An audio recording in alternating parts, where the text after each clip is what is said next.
Então, bom dia a todos. Sejam bem-vindos em mais uma atividade do ensino, atividade formativa. Hoje, nós temos como convidada a professora Andréia Mendonça, né? Ela vai oferecer para a gente, né? Ofertar para a gente uma palestra, né?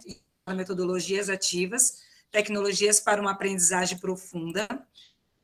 A Andréia, ela é professora titular do Instituto Federal do Amazonas, né? Sendo servidora desde 1998. Ela possui graduação em Tecnologia e Processamento de Dados pelo Instituto de Tecnologia da Amazônia, tem mestrado em Engenharia Elétrica pela Universidade Federal de Pernambuco e doutorado em Ciências da Computação pela Universidade Federal de Campina Grande. Na do IFAM, ela é professora do curso de Tecnologia em Análise e Desenvolvimento de Sistemas. Na pós-graduação, é professora do programa de pós-graduação em Ensino Tecnológico e líder do grupo de pesquisa sobre recursos e práticas de ensino. Né? Realiza pesquisas com foco em educação e engenharia de software, aprendizagem de programação, metodologia de problemas e projetos e desenvolvimento do pensamento computacional. Então, a gente tem um currículo aí bem rico, né? Então, a gente vai ter essa oportunidade imensa de aprender. Eu agradeço imensamente a professora Andréia pelo convite, né? De dar esse momento formativo para nós, né? E agradeço também a decidiram compartilhar esse momento com a gente. Então, eu passo a palavra para a professora Andréia, né? E que todos tenhamos uma boa manhã agora de formação. Legal, obrigada, professora Thalita, né? Primeiramente, bom dia a todos. A gente entrou, começou a bater um papo informal. Então, agradecer a professora Thalita, a professora Kátia pelo convite, por estar aqui com vocês. É sempre uma felicidade a gente poder estar junto. A gente falava anteriormente sobre essa importância da integração entre instituições da região norte. Então, sempre que me convidam e a gente consegue ajustar a agenda, é sempre um prazer enorme a gente estar junto. Gente, eu fiz uma palestra tentando ser o mais focada possível e que pudesse trazer um olhar sobre essas temáticas, tanto no sentido da pesquisa que se desenvolve em um curso de pós-graduação na área do ensino, quanto na nossa prática profissional em sala de aula nas escolas. Então, eu queria que vocês estivessem com esse duplo olhar à medida que eu estou trazendo algumas provocações, né? Eu vou compartilhar aqui os slides e já me coloco à disposição para depois disponibilizá-los para a professora Kátia e Thalita, que se quiserem depois compartilhar com o grupo, fiquem inteiramente à vontade. Então, o tema que a gente vai conversar aqui é falar um pouco sobre metodologias ativas e tecnologias para uma aprendizagem profunda, né, dizendo que eu sou professora do Instituto Federal e atuo no programa de pós-graduação em ensino tecnológico PPGET aqui no Amazonas. A minha indicação, professora Thalita, é que se houver perguntas, eu não sei se a dinâmica é fazer perguntas no meio, só perguntas no final, mas como eu não estou vendo agora a plateia, assim, nem as interações no chat, eu peço que você nos medie, tá bom? Tudo bem, professora. A senhora prefere que seja no decorrer ou no final? Eu sempre gosto das interações à medida, eu acho que isso nos mantém ativos. Né? Mas eu não quero quebrar nenhum protocolo. A forma que vocês não. decidirem, para mim, tá de boas. Não, pode ser, assim, normalmente é o professor palestrante que escolhe, né? Então, eu só vou pedir para os convidados eles erguerem a mãozinha, né? Para não ficar aquele tumulto, né? De todo Pronto. mundo querer falar ao mesmo tempo, né? Então, a gente vai chamando na vez quem quiser falar, né? E quem colocar no chat, eu posso ir fazendo a leitura para a senhora, já que a senhora não está vendo. Pronto, tá joia, vice? Obrigada. Então, gente, a primeira coisa que a gente precisa conversar é sobre do que a gente fala quando fala sobre aprendizagem profunda, né? Claro, a depender do teórico que você observe, vai ter um conceito de aprendizado envolvido.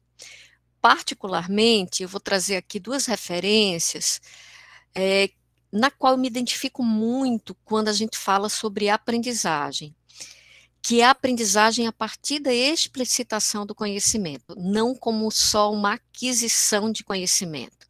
Então, quando eu sei é quando eu tenho uma evidência de que eu aprendi, quando eu posso ter uma performance, uma resposta melhorada. Ou seja, eu não sabia fazer algo antes e agora eu sei fazer. Então, eu penso muito nessa perspectiva da aprendizagem, que é a resposta que eu dou a partir daquilo que eu aprendo. E aí, se a gente olhar dentro dos textos do professor Pozo, né, a gente vai olhar 3 características fundamentais quando a gente pensa em aprendizagem profunda. É que ela produz mudanças duradouras. Então, o que eu aprendo, eu consigo ter uma relação duradoura com ela, com as respostas que eu dou. Ou seja, aquilo não é esquecido, não está na memória de curto prazo. Ser transferível para outras situações. Isso serve para tudo, para culinária, para crochê, né, para matemática, para as ciências. Então, se eu tenho uma aprendizagem profunda, eu consigo dar respostas para uma determinada situação, eu consigo transferir, utilizando estratégias heurísticas e analogias, para outras situações. E essa mudança, essa resposta que eu dou, ela está associada a uma prática realizada. E aí, quando eu falo em prática realizada, eu não estou falando da prática que eu vou fazer lá no laboratório da informática, da mecânica. Ora, se eu estou fazendo uma redação na disciplina de língua portuguesa, eu estou fazendo uma prática. Se eu estou fazendo uma resolução de problema, mesmo na sala da matemática, da disciplina de matemática, eu estou fazendo uma prática. Quando eu estou fazendo uma interpretação de um texto e fazendo as relações desse texto com o contexto histórico, eu estou fazendo uma prática. Então, e eu estou dando resposta, dando evidências daquilo que eu aprendo. Então, é nesse sentido que eu estou contextualizando o conceito de aprendizagem profunda. Quando a gente pensa em aprendizagem profunda dentro dessa perspectiva de que produz resultados duradouros, de que é transferível, de que eu consigo dar respostas que eu não conseguia dar antes, um dos aspectos fundamentais, gente, é conhecer o aprendiz e a natureza de suas necessidades específicas. Isso é algo muito importante. Por que ele é importante? Porque a forma como um adulto aprende é diferente da forma como um adulto professor aprende. Então, quando eu faço, por exemplo, capacitações de formação de professores, é diferente de como eu faço, por exemplo, capacitações para o público da EJA. Ambos são adultos. Mas a natureza das necessidades específicas precisam ser levadas em consideração. Então, de cara aqui, uma recomendação que eu dou para quem está na pesquisa é, se você está fazendo uma pesquisa com um olhar sobre a educação infantil, olha a natureza e as necessidades específicas de como a criança aprende. Se você está trabalhando com o ensino médio, os adolescentes, olha as causas dos adolescentes, como pensam os adolescentes. Se você está trabalhando com formação de professores, olha a literatura do adulto, como um adulto professor aprende, que é diferente de como um adulto aprende no ensino superior, por exemplo, nos cursos de tecnologia ou humanidades. Então, ter isso em mente, conhecer o aprendiz e a natureza de suas necessidades específicas. Também dentro desse contexto da aprendizagem profunda, algo muito importante é a gente aprender a explorar os possíveis caminhos da aprendizagem. E, em geral, eu tenho percebido ao longo da minha trajetória profissional e de pesquisa que a gente explora majoritariamente um único caminho, a aprendizagem que se dá por meio do ensino. O ensino com um professor ou o ensino com um formador. Isso é uma das possibilidades, gente. Mas a aprendizagem se dá por múltiplos caminhos. A aprendizagem se dá com este professor formador, a aprendizagem se dá em pares, a aprendizagem se dá de forma autodirigida, Então, a aprendizagem se dá na relação em comunidades de prática ou comunidades de aprendizagem. E, no geral, eu vejo que as nossas pesquisas, né, de certo modo, e até a nossa prática docente não explora esses múltiplos caminhos que a aprendizagem pode ocorrer. Em geral, a gente foca na aprendizagem que se dá com o ensino a partir de um professor. E aí, gente, tem uma literatura muito vasta.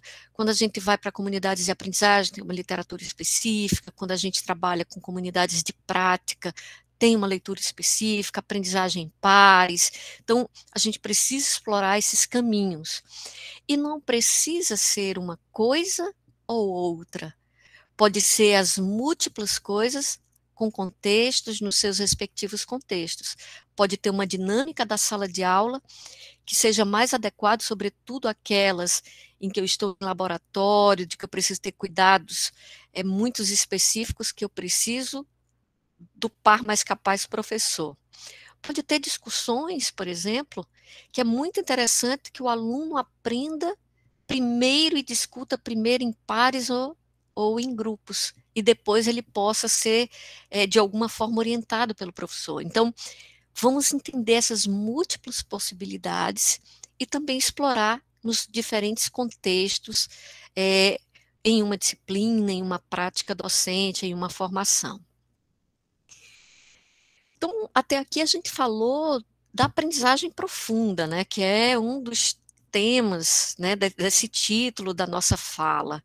E aqui eu fui muito econômica, porque quando a gente pensa em aprendizagem profunda, se você lembrar da taxonomia de Bloom ou da taxonomia solo, existe um grau, né, que começa com os níveis cognitivos mais elementares, que é, por exemplo, a memorização.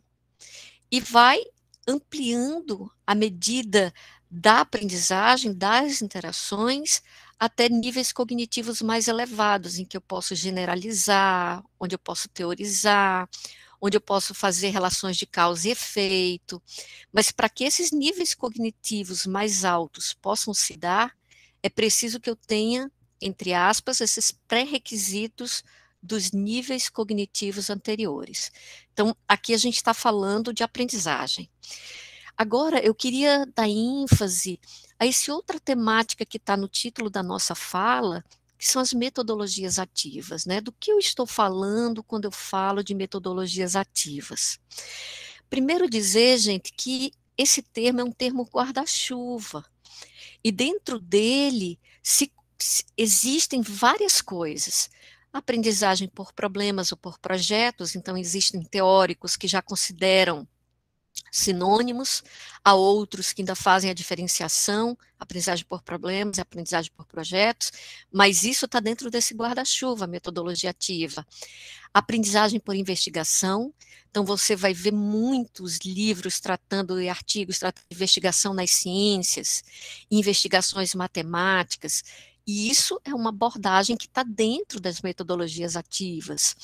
A gente vai ouvir muito o termo aprendizagem mão na massa, no contexto de espaços makers, então isso está dentro desse guarda-chuva da metodologia ativa.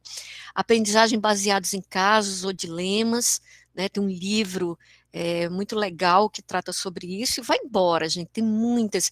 Peer Instruction, quem é da física, né, do ensino de física, o professor Eric Mazur, ele tem um livro que trata só sobre isso, sobre peer instruction, que é a aprendizagem que se dá entre pares, e por mais que ele seja o propagador dessas ideias, tenha feito muitas experiências no ensino de física, a gente pode importar para o ensino de biologia, de química, ou seja, eu não vou ser exaustiva, mas existem dentro desse guarda-chuva que a gente chama de metodologias ativas, um conjunto de metodologias que a gente pode adotar. Qual é a característica, se você vai adotar ou aprendizagem por casos, ou dilemas, ou peer instruction, ou se você vai fazer ensino por investigação? Independente da abordagem que você vai tratar dentro desse grande guarda-chuva, que são as metodologias ativas, tem duas questões que são fundamentais em qualquer abordagem que você vai assumir. Primeiro é o engajamento do aluno, é o aluno estar na posição de ativo, né? Ele vai estar engajado. Mas engajado com o quê? Com uma solução de um problema, projeto, um caso, uma tarefa. Então, ele vai estar engajado na solução, em dar resposta. Aí eu volto para o conceito de aprendizado em que eu comecei. Ele não vai só adquirir informação, ele tem que dar uma resposta. Então, ele está engajado em algo que ele precisa chegar ao final com uma resposta. É uma resposta definitiva? Não. É uma solução? Pode não ser, pode ser uma possibilidade de solução, mas ele está engajado em encontrar essa resposta. E o outro aspecto que a gente vai ver é aí da experimentação. Ou seja, eu preciso estar experimentando, eu preciso estar em prática, eu preciso estar fazendo. E aí, gente, eu quero fazer uma reflexão sobre esse termo do fazer. Porque muitas pessoas falam do aprender fazendo como se isso fosse muito trivial e como se fosse algo que vai cair no ativismo. Então, eu quero aqui parar um pouco para olhar a experimentação e dizer que é o fazer envolvendo tentativa de resolver um problema, pode ser um caso, um dilema, uma tarefa, e eu vou ter algo que é de saída, no qual eu demonstro a minha resposta, voltando ao conceito de aprendizagem, né? Eu tenho que demonstrar, eu tenho que dar evidência da minha resposta. E como é que eu dou essa evidência? A partir de algo que eu construo, que pode ser físico ou digital. Ora, eu vou construir uma maquete, essa maquete é física, eu vou construir um desenho onde eu demonstro a solução que eu estou dando, eu vou demonstrar isso por um artefato robótico, então eu vou demonstrar isso por uma redação, eu vou demonstrar isso por um livrinho de bolso que eu vou disponibilizar de forma digital. Então, isso são formas em que eu estou respondendo aquele problema, aquela tarefa, aquele dilema, aquele caso, e que eu materializo em um artefato físico ou digital, ou seja, eu demonstro a minha resposta, e é muito importante que eu compartilhe. Com quem eu compartilho? Você compartilha com a sua turma, você compartilha com a sua escola, você pode compartilhar na rede. Mas o mais importante, antes de compartilhar, é que a gente passe por revisões e feedback, para que a gente compartilhe um produto, um artefato de qualidade, sem fake news, sem cometer plágio, sem cometer autoplágio, onde eu tenha conceitos que são corretos, bem fundamentados. Então, não é qualquer coisa que eu vou compartilhar. Então, se eu não vou compartilhar qualquer coisa, existe um processo na criação desse artefato que passa por um olhar crítico. Que olhar crítico é esse? O do professor, o do grupo que constrói, o dos pares. Eu posso, à medida que eu vou construindo, fazendo pequenas apresentações, onde os colegas vão contribuindo. Assim como ocorre num grupo de pesquisa, pode acontecer na escola. E aí eu vou revisando esse artefato até que ele esteja numa qualidade para ser compartilhado. Então, veja que eu estou falando de, toda vez que eu falo isso, do feedback, do retorno, da resposta, eu estou falando fundamentalmente de engajamento para a solução de algo e da experimentação. Eu estou me colocando e estou experimentando esse fazer, melhorando esse fazer.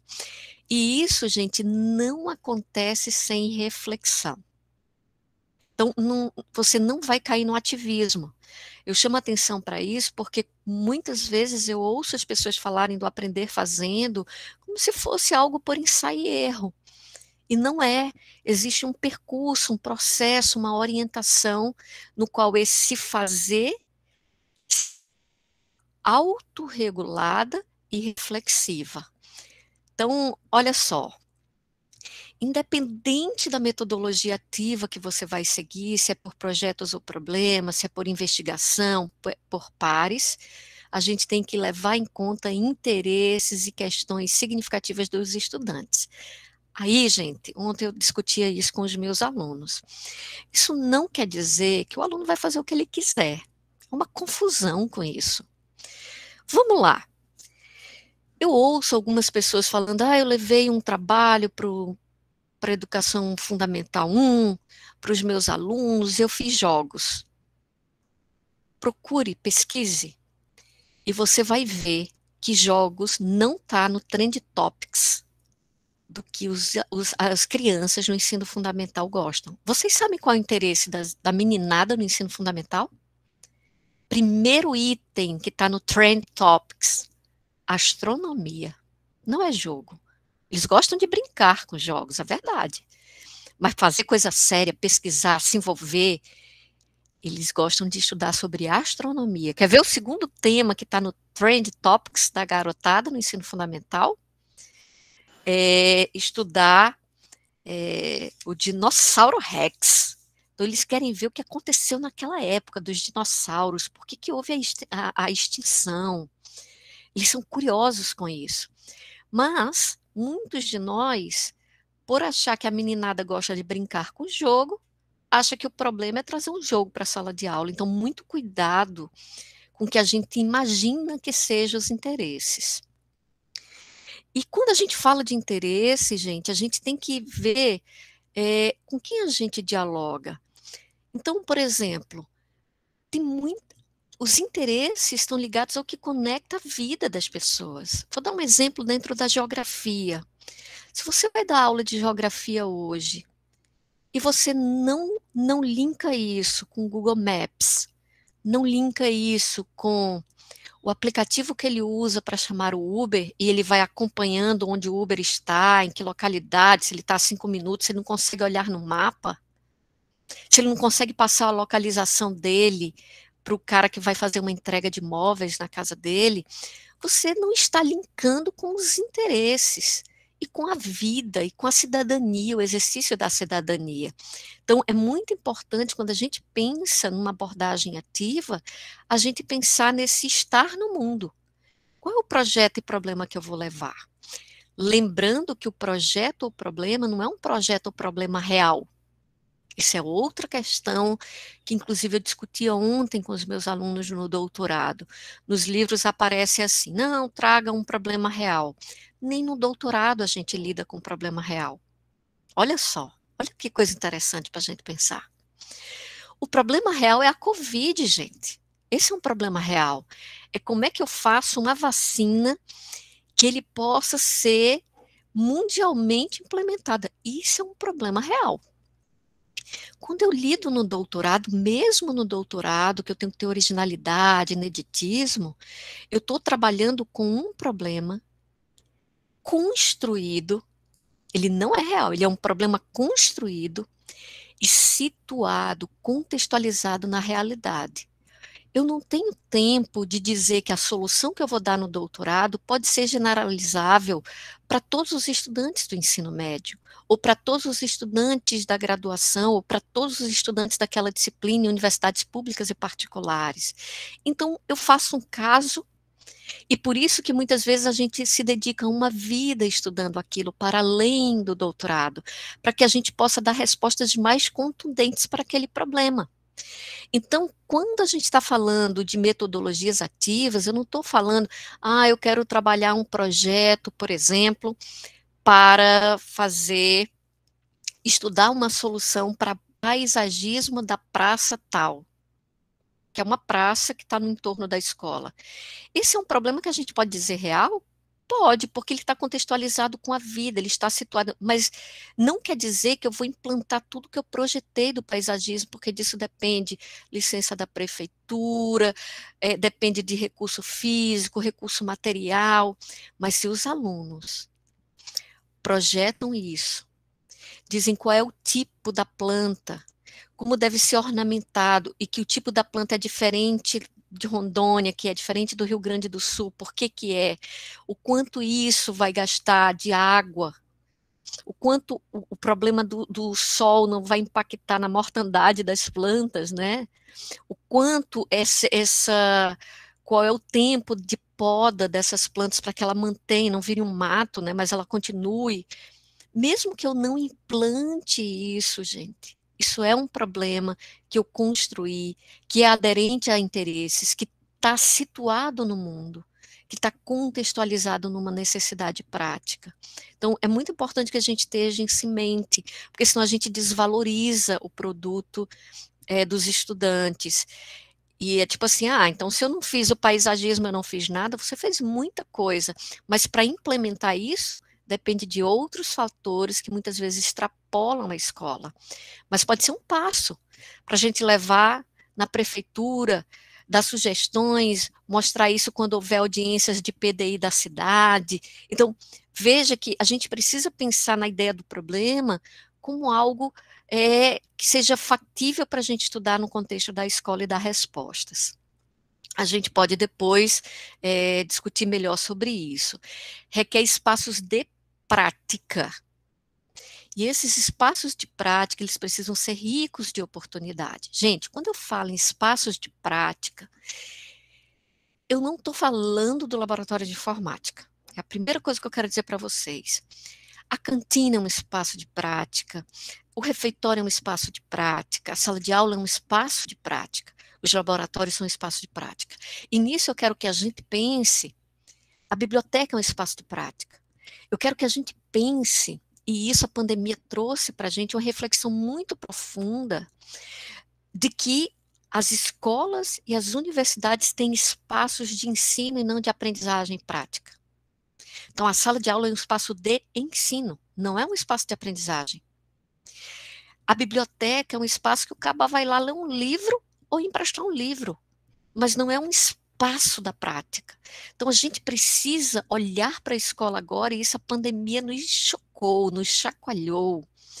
Como é que eu posso transformar minha escola em espaços de prática, em espaços de experimentação, em espaços de aprendizagem? O que precisa ter o meu laboratório de física para que ele seja um espaço de prática? O que precisa ter o meu laboratório de ciências, de matemática? Não é só laboratório de informática. E mesmo assim, gente, olha o que eu vou falar ainda. Quando a gente fala nos laboratórios que existem nas escolas, eles não são no conceito de laboratório mesmo. Eles são uma sala de aula, né, com bancada, com microscópio, mas muitas vezes o aluno só pode estar lá se estiver o professor. Muitas vezes o aluno só está lá se estiver em uma aula. E cadê o espaço que ele pode experimentar, ficar testando as coisas, para ver se dá certo? Então, são reflexões que a gente precisa fazer quando a gente pensa nas metodologias ativas. Outras questões que estão associadas à reflexão. Os alunos, eles estão conscientes e conseguem conceituar o que fizeram e por que fizeram? Professor, eu fiz isso. Eu fiz essa tentativa, deu errado. E deu errado por quê? Por que esse foi o caminho? Só existia esse caminho? Por que você fez essa escolha? Muitas vezes existem múltiplos caminhos. E a escolha foi feita pelo tempo, pelo recurso material que ele pôde usar, que era mais barato, material de baixo custo. Então, ele precisa ter essa reflexão. Pode ser que uma outra equipe deu outra solução, que é diferente dessa.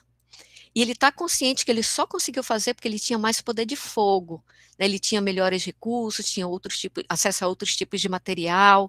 Então, os nossos alunos estão refletindo sobre isso, porque se eles não estão, eles estão no ativismo, fazer por fazer. Eles chegam em um projeto do qual eles não sabem falar sobre aquilo, argumentar sobre aquilo, conceituar, dizer as aprendizagens que estavam envolvidas sobre o que eles aprenderam.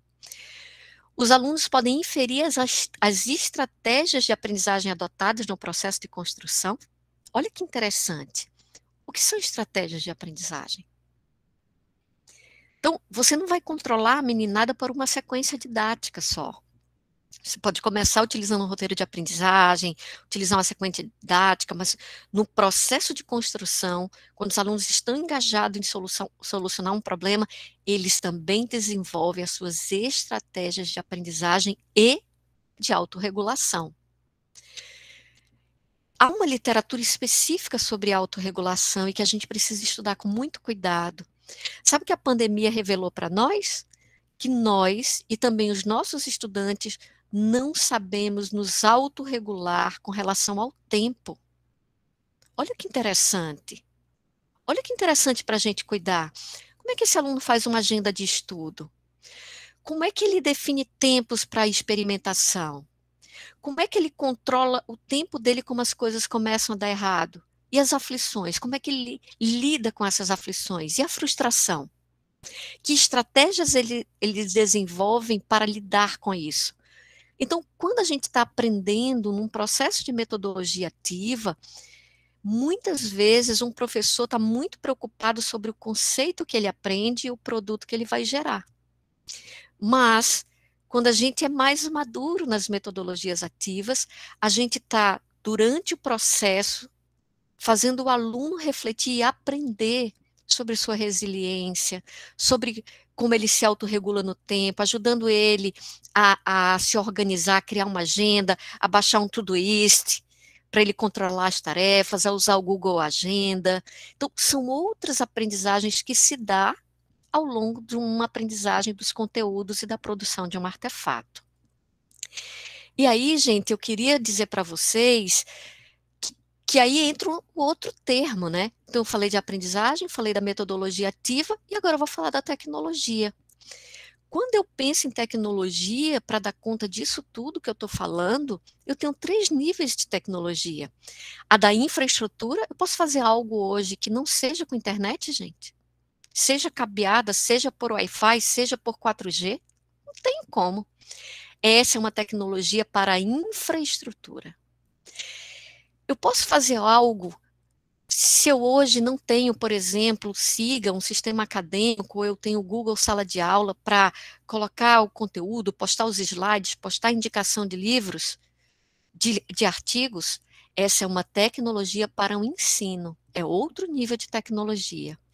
E eu tenho a tecnologia da criação e de experimentação. Então, muitas escolas param nesses 2 níveis, esquece o último. O que é essa tecnologia de criação e experimentação? Vai ter simulador? Eu vou usar simulador gratuito ou pago?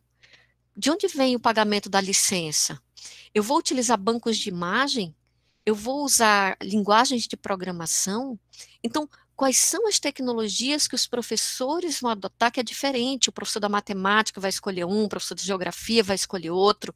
Então, vão ser tecnologias para eles aprenderem a pensar e criar. Eu não vou criar só com internet. Eu preciso de coisas específicas e são 3 níveis de tecnologia que um gestor, por exemplo, de uma escola precisa pensar. Muitas vezes, perdão, gente, um gestor, ele está pensando na infraestrutura. Então, ele quer resolver o problema da internet, quer resolver, às vezes, um problema de um computador, e esquece da tecnologia do ensino. Outros pensam nas 2 e esquecem de experimentação. Se você tiver só os 2, e não tiver, por exemplo, um laboratório que está configurado, que tem os aplicativos, que tem o software, para ele experimentar, o aluno vai criar? Não. Ele vai continuar reproduzindo conteúdo, porque é o que permite.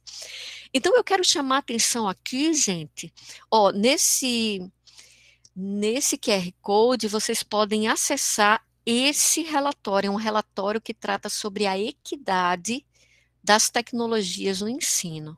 É muito interessante esse relatório. Então, eu quero trazer aqui, gente, 2 perspectivas. Uma é que a gente fala de TICs como tecnologia da informação e comunicação. Mas eu quero falar para vocês do conceito que o professor Paulo Blinkenstein, que é um professor que eu admiro muito, que eu leio muito sobre a produção dele, ele usa TICs, a mesma sigla, mas com outro contexto, é a tecnologia para inovação e criatividade. Então, eu tenho que ter tecnologia que possa me permitir ampliar meu processo de criação e construção, aumentar o meu potencial humano de resolver problemas. Então, por exemplo, um engenheiro, para ele se formar engenheiro, ele tem que ter uma ferramenta de CAD para ele planejar. Ele precisa ter bom software para cálculo. Então, ele precisa, mesmo um arquiteto, ele precisa ter ferramentas que ele possa colocar o sofá aqui sem ainda ir na vera, ele está simulando como vai ser o espaço. Nós precisamos disso no estudo das ciências, da matemática, da geografia. Então, a gente precisa pensar nesse nível aqui de tecnologia. Quais são as tecnologias que a gente tem na escola que não é só para a infraestrutura, não é só para mediar o ensino em termos do Meet, né, do Classroom, mas é da tecnologia que me permite criar, experimentar, ou seja, dar respostas conforme diz as metodologias ativas que eu escolhi para trabalhar. E outra coisa que eu trago para você, tem esse livro me conquistou de cara pelo título, Learning First, Technology Second. Ou seja, primeiro aprendizagem, depois tecnologia. Olha que legal esse título. Muitas vezes eu vejo na sala de aula e muitas vezes na pesquisa do estudante na área do ensino, pensando primeiro na tecnologia. Você pergunta para um aluno da pós-graduação, qual é o teu trabalho? Aí ele responde, professor, eu estou fazendo um jogo. Eu falei, não estou falando que você vai dar como resposta, quero saber do teu problema. Qual é a necessidade de aprendizagem que está te mobilizando? Então eu deixo aqui, tecnologia é importante, mas eu deixo aqui, se eu puder dar a pérola para vocês, eu diria, primeiro pensa, qual é a aprendizagem que eu quero mobilizar? Quais são as necessidades e as dificuldades de aprendizagem do meu aluno? É sobre elas que tem que repousar primeiro o meu olhar. Meu planejamento tem que pensar nisso. Eu tenho que olhar o que outras pessoas fazem. Depois eu tenho que estudar quais são as tecnologias que casam com aquele meu planejamento, que permitem a eles experimentarem para alcançar os meus objetivos de aprendizagem. Então, eu tenho que pensar primeiro no meu objetivo de aprendizagem, naquela necessidade específica. Eu estou explicando isso para quem? É para o meu adulto professor? É para o meu adulto? É para a criança? Então, como é que elas aprendem? Depois, aonde eu quero chegar? Em que nível na taxonomia? Depois disso, eu penso na abordagem da tecnologia que eu vou trazer. E eu preciso, gente, trazer uma tecnologia que converse com o currículo. Eu vejo algumas pessoas dizendo assim, os alunos gostam muito do WhatsApp, do Facebook, então eu trouxe isso para a sala de aula para fazer o quê? Para continuar passando o conteúdo do mesmo jeito? O que eles estão construindo? Entende? Muitas vezes você fica até decepcionado, porque ele usa o Facebook com um amigo dele, passa meme, mas no Facebook da turma ele não se mobiliza para nada. Porque você precisa entender os sinais. Aquela ferramenta é para o entretenimento dele, para a aprendizagem, aquilo não mobiliza ele. Então, como é que eu conecto isso com o currículo? E a gente tem um desafio muito grande agora posto, que é a implantação da BNCC nas escolas, gente.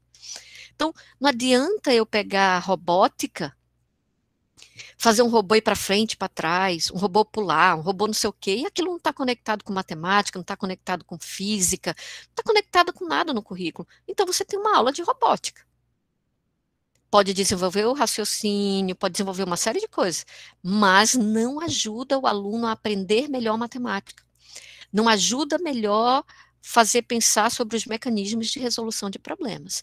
Então, pensem assim, primeiro eu tenho que pensar na aprendizagem, depois na tecnologia.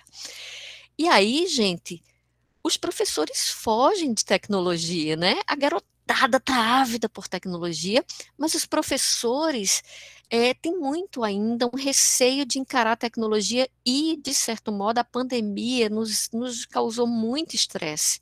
De uma hora para outra, muitos professores tiveram que sair correndo, ainda estão entendendo como usar isso de forma mais efetiva. E qual é a origem disso? O currículo na formação básica. A tecnologia educacional ainda é assunto marginal nos programas de formação de professores. Eu falo das licenciaturas, eu falo da pedagogia.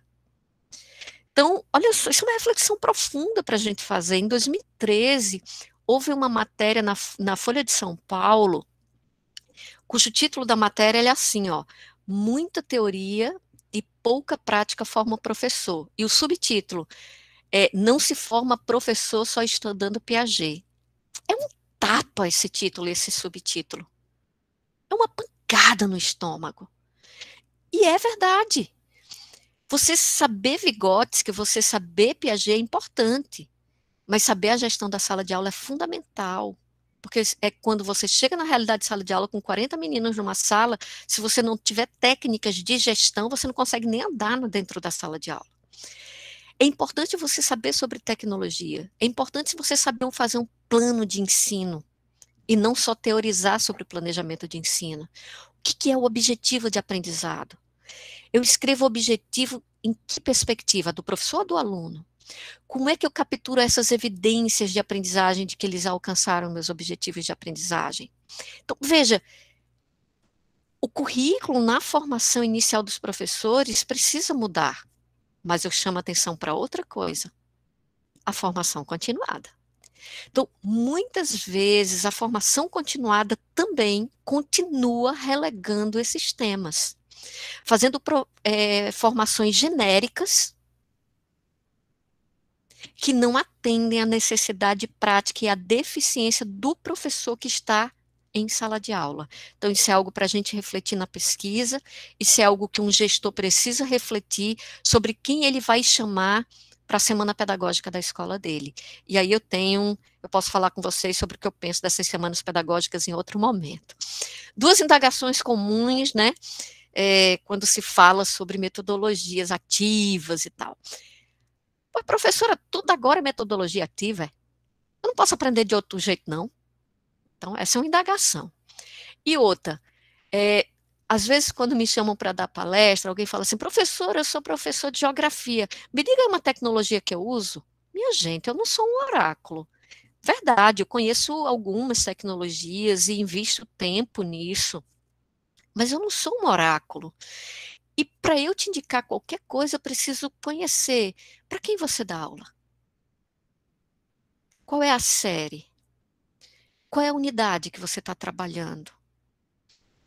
Qual é a característica desses teus alunos? Quantos alunos você tem? Que acesso você tem na escola? Então, não é uma resposta que você saca aqui, toma esse remédio. Não é assim, gente. Então, eu estou falando isso assim para vocês como uma provocação, né? Como uma provocação.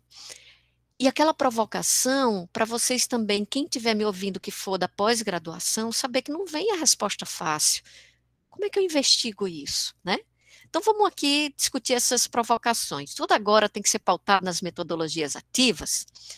Eu vou dizer para vocês que tem gente que diz que faz metodologia ativa e que não está fazendo nada de fato de aprendizagem profunda, porque ele está mascarando a aprendizagem ativa. Então, escuta só isso.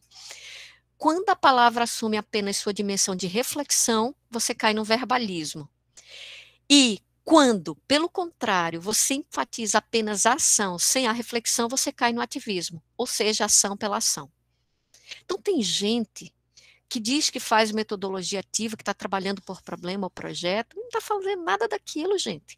Passou, na verdade, um projeto muito complexo, os alunos fizeram todos fora da sala de aula, não tiveram orientação, ficaram se debatendo sobre o que entender que eles queriam para chegar e não compreendem qualquer processo de autorregulação do próprio processo de aprender. Então, desculpa, você não está fazendo aprendizagem ativa. Então, tem gente que faz aprendizagem ativa e o aluno não aprende com aquilo. Ele fica com ódio. Por quê? Porque ele fica mais perdido. Tudo ele se vira sozinho. E ele ainda sai com a impressão de que o professor passou aquilo para se livrar de dar aula. Então, gente, eu já começo dizendo, para a gente querer usar a aprendizagem, qualquer uma abordagem ativa, vai estudar primeiro qual é essa abordagem ativa. Existem protocolos, formas de executar, né? Existem um cabedal de experiências acumuladas na literatura sobre como proceder. E há uma carga. Quando eu digo carga, não é um ativismo, gente. O professor tem que planejar isso primeiro.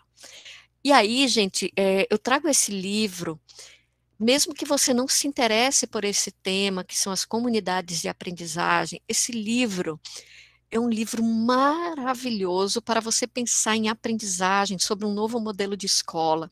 e eu dou aqui como uma grande referência, ele não vai falar de metodologia ativa, não vai falar sobre isso, mas ele vai falar sobre a escola, ele vai falar sobre a aprendizagem. Eu acho que esse é um tema que nos interessa a cada um de nós, seja pesquisador ou professor na área do ensino. A outra provocação que eu trago é que eu tenho visto, eu tenho refletido muito sobre isso, gente, sobre a aula dialogada. Eu vejo nos planos, assim, aula dialogada sobre o tema tal. E aí eu converso com alguns alunos que passam por essa dita aula dialogada e perguntam como foi a aula. Ele fala, não, o professor passou a aula, os slides, deu um material para ler. E eu falei, qual foi o diálogo? Não, não, ele dá um tempo lá para a gente dizer quais as dúvidas que a gente tem, e aí ele vai sanando as dúvidas. Minha gente, que danado de diálogo é esse? Vamos refletir. Que danado de diálogo é esse? Então, o diálogo, ele é um ato de criação. Olha só que legal. Então, mesmo quando eu estou fazendo uma aula dialogada de verdade, eu estou criando com aquele aluno. Eu estou experimentando. O que eu estou experimentando? As ideias, o argumento, o pensamento, a reflexão. Então, veja, quando eu estou dando uma aula de geografia, e eu estou falando de um mapa, e eu consigo dialogar com ele, por exemplo, que em perspectiva eu pego um mapa demográfico de Rondônia, pego de Rondônia, e mostro a migração que teve para a capital. E eu digo, gente, o que houve? Vamos olhar para esse mapa demograficamente, quanto foi que migrou? Vamos olhar agora do ponto de vista em perspectiva, por que migrou? Que movimento é esse que está acontecendo? O que isso influenciou? Esse professor de geografia está dialogando. Não é perguntar se ele entendeu. Vocês entenderam que isso aqui é um mapa da cidade, dos rios? Isso não é diálogo, minha gente. E quando eu faço esse diálogo, eu situo o aluno no mundo. Ele entende sobre a realidade dele. Ele começa a fazer reflexão sobre o que isso impacta. E aí ele vai ter outros argumentos para lhe dar, professor. E qual vai ser a perspectiva daqui a 5 anos de êxodo? Que desequilíbrio econômico eu posso lidar com isso? Olha como começa a ficar rico. E eu estou aqui trabalhando uma aula dialogada. Isso é ativo? Totalmente, gente. Eu estou pondo em atividade o meu pensamento, o meu poder de argumentação, a minha relação com o mundo. Eu estou mobilizando outros artefatos, eu estou olhando os mapas, eu estou olhando o site do IBGE, eu estou olhando os dados, eu estou pegando uma matéria de jornal. Então, veja, quando eu menos percebo, você está lidando com um caso. Aí você cai lá, olha. Se o professor for aperfeiçoando essa técnica, ele vai chegar numa aprendizagem baseada em casos, onde ele traz um dilema para os alunos, e esses alunos vão se colocando, vão argumentando. Então, a minha provocação é que eu posso ter um bom professor que põe lá na sua aula dialogada, a minha aula é dialogada e ele faz diálogo mesmo. Ele faz esse diálogo provocador, ele contextualiza o aluno no mundo. Ele não diz que ele faz ativo, ele está fazendo. E, por outro lado, eu tenho um professor que diz, estou trabalhando por projeto, ele esvaziou a aprendizagem por projeto e ele não faz nada, na verdade, de metodologia ativa. Ele continua fazendo aquele mesmo trabalhinho que ele já fazia lá no ensino médio, botando os alunos para fazer em grupo e ele se dana lá para fazer.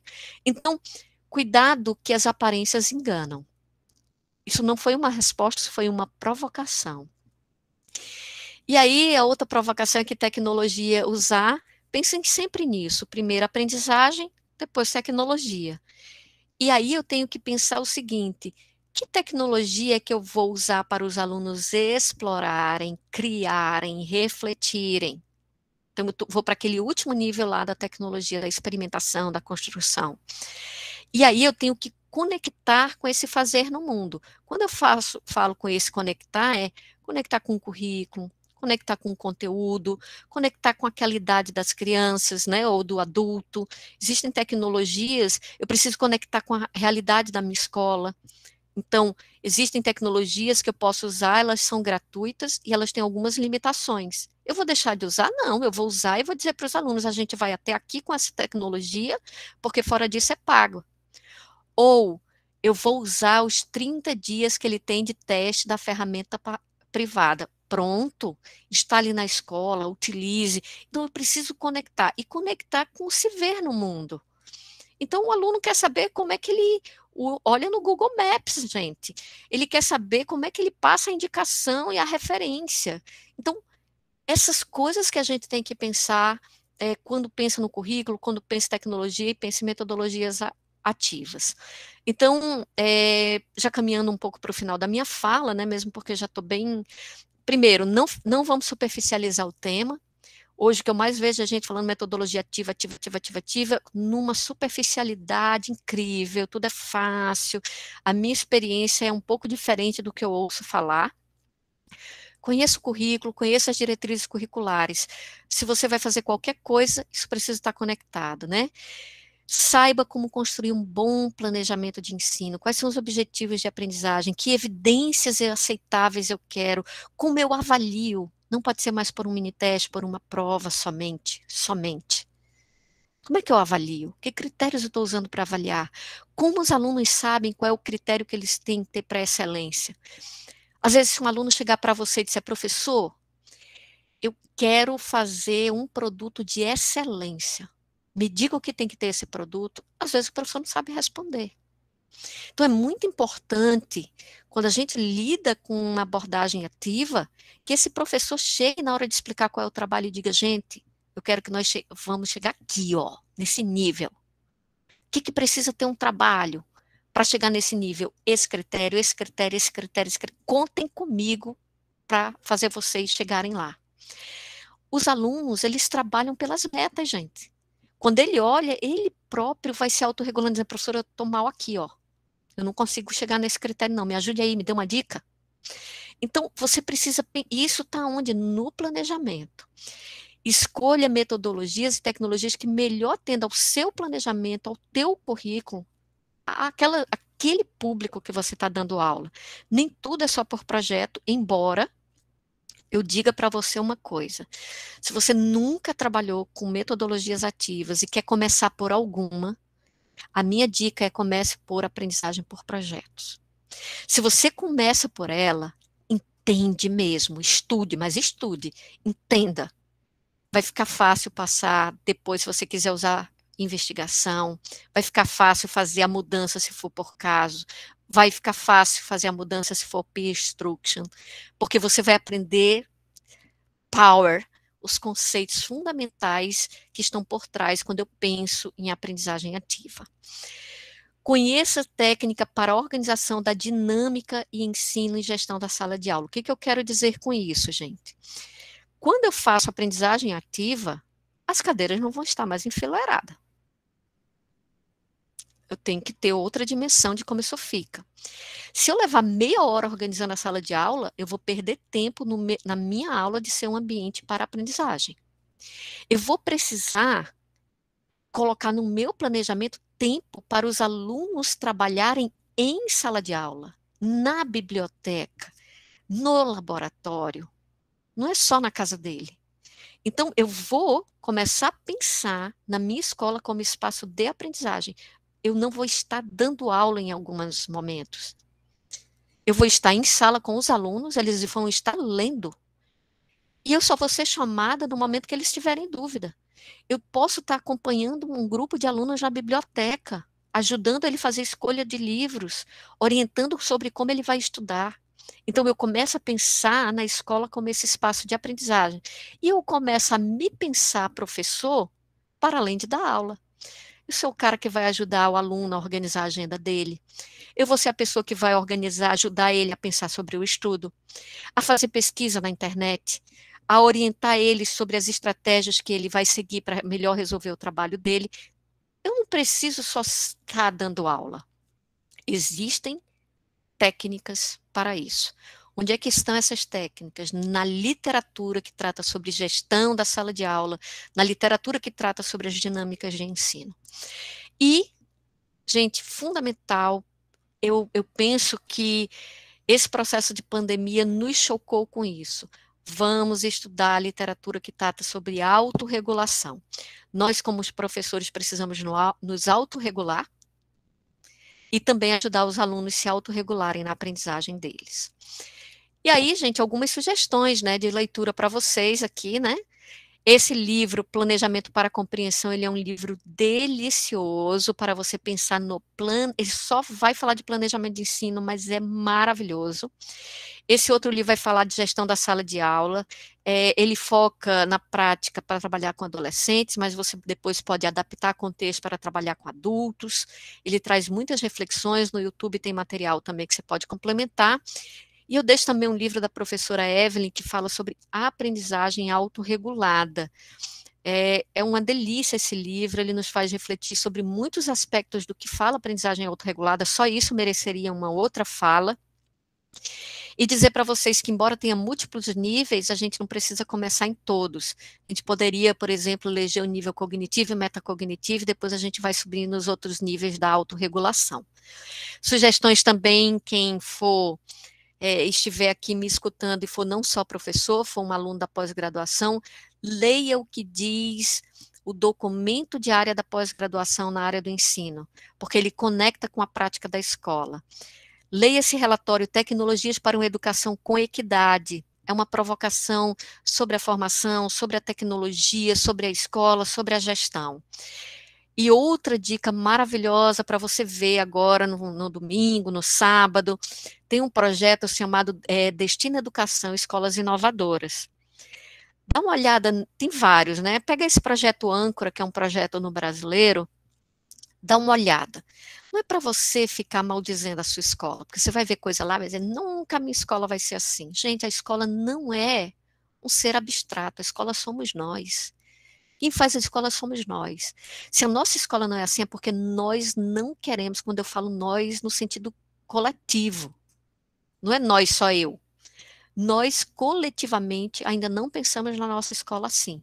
Porque se nós, coletivamente, quisermos nossa escola assim, ela assim será. Então, quando eu vejo esses projetos de escola inovadora, eu olho sobre as práticas que eles utilizaram, as experiências, qual a dor que eles sentiram para passar, porque às vezes você olha, fica invejando, mas você não quer pagar o preço para ser essa escola inovadora. Você não quer se comprometer com a escola para ser escola inovadora.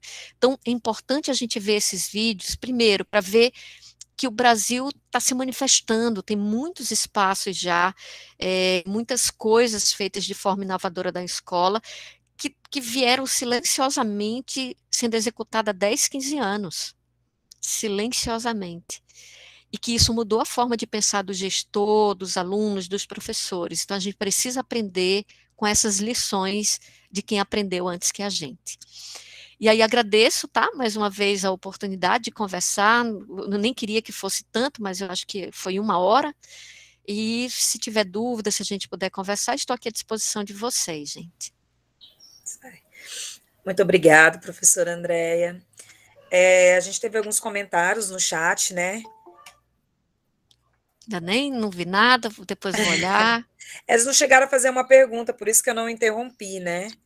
E elas só comentaram, né? Que nem a Maria Guiar comentou que muitas vezes não são as respostas que movem o mundo, e sim as perguntas, né? Em algum momento da sua palestra, né? Que ela falou que nos fazem refletir. Já a Ângela 19, né? Com professores do século XX e alunos do século XXI. Né? Para quem que estamos ensinando, né? E aí depois veio elogios, né? E em relação à excelente palestra que a professora ministrou. E aí agora na fila nós temos a Fernanda, né? Que quer comentar. Professora Fernanda, pode ficar à vontade. Bom dia a todos. Bom dia, professora Andréia. Bom dia, Fernanda. Super prazer te conhecer. Eu já era fã sua desde o CopGen. Fernanda. Eu assisti os trabalhos. Vou me apresentar primeiro, né? Eu trabalho com tecnologia, sou professora formadora do Núcleo de Tecnologia da SEDUC. E essa palestra, assim, a gente se vê muito, né, quando está na área, todo esse trabalho que você disse, que é casar as tecnologias e as metodologias ativas, mas com a educação de uma forma consciente, né? Não usar por usar. Tem aqui vários colegas nossos também, que inclusive já teceram vários elogios aqui, que são coordenadores de LI, professora. E eles também na luta, assim, há muito tempo, tentando integrar isso, fazer com que os gestores entendam que o laboratório de informática não é levar os alunos lá e que se virem, não é isso, tem que ter um planejamento, né? E eu acho que, assim, toda a sua fala direcionou e abriu os olhos da gente para entender que as metodologias ativas, as tecnologias, não é assim, vai mudar a educação, tudo tem que ter um planejamento. E quando você disse de metodologias ativas, eu comecei a pensar aqui comigo. Meus professores do ensino fundamental usavam tão bem as metodologias ativas, né? Sem dizer que era metodologia ativa, tanta coisa que fez sentido, porque eles usaram uma metodologia, pensaram individualmente em cada aluno, qual é a dificuldade, aquele que é mais visual, aquele que é mais sinestésico, que gosta de ouvir e entende ouvindo simplesmente, não fazendo. Então, tudo isso é mais ver e entender as pessoas, né? E trazer o conteúdo pensando em tudo isso.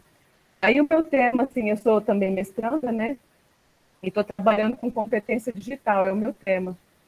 E no meu tema eu descobri a metodologia TPEC.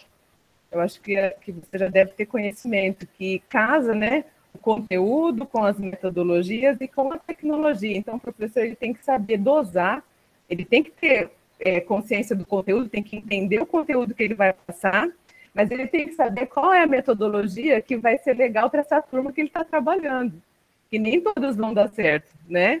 E a tecnologia, qual delas que realmente vai fazer sentido fazer com que o aluno aprenda. Então, esse é o tema que eu estou trabalhando, e sua palestra, assim, casou com tudo isso que eu estou pesquisando e estudando. Já anotei tudo aqui, todas as referências, vou olhar, vou estudar e vou dar uma olhadinha.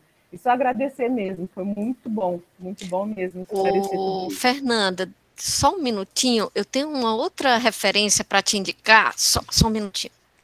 Tem uns livros aqui, deixa eu pegar.